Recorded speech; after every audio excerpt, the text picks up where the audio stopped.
So to start this question, I need to first add a list or spreadsheet, and I need to give the column that the data is going to live in a name. I could call that, pulse rate.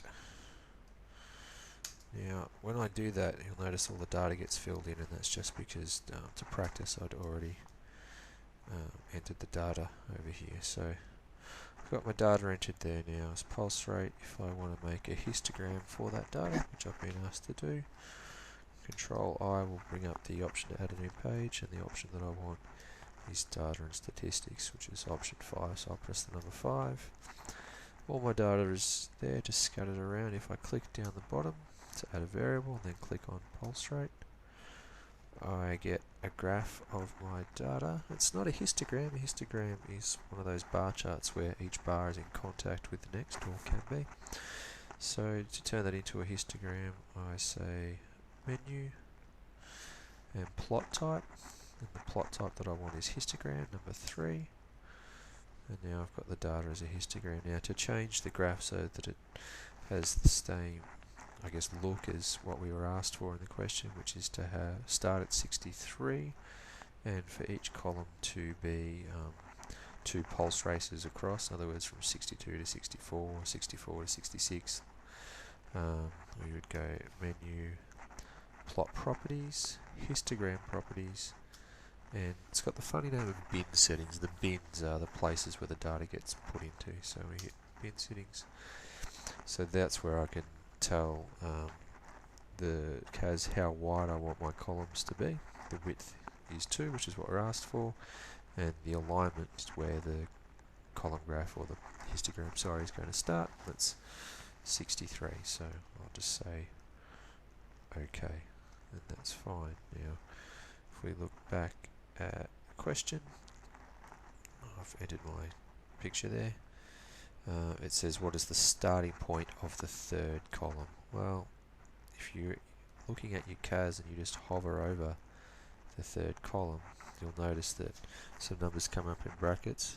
The numbers in brackets are the range that that histogram represents. So that particular column represents all data that starts at 69 and goes to what's effectively 71. So from 69 to 71 are the two numbers in the brackets there. You'll notice also that it says 3 points. That tells me that in that data set pulse rate there are 3 values that are somewhere between 69 and 71. So what is the starting point of the third column? 69. What is the count for the third column? Well, the count is how many pieces of actual data, or how many students with pulse rates that would fit into that 69 to 71 category are there, and the answer is that there are 3. And if we go back and have a look, we can see those.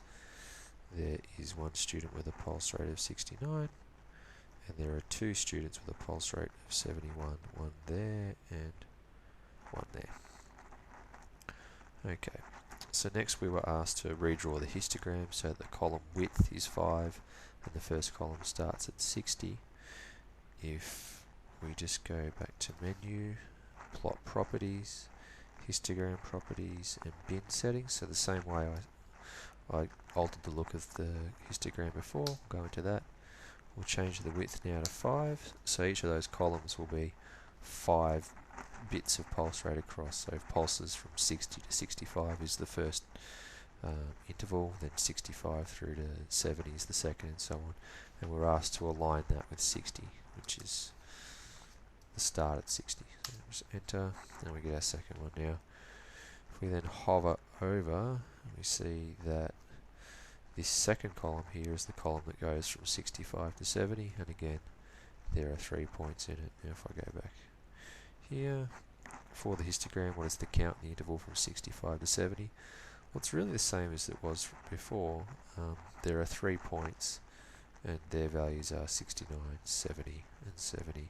So there are 3 students that fit within that interval, 65 to less than 70, and they are the points 69, 70, and 70. So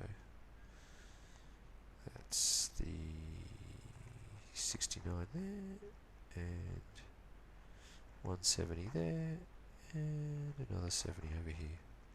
So 3 students fit within that range of between 65 to 70. Hopefully that's helped you see how to do that sort of question.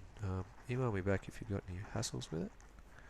And don't forget that as I do things on the CAS, for example, press menu, the button that I pressed gets highlighted in red, so you can go back and watch this really carefully and follow those steps if I went a bit too quick for you. Okay.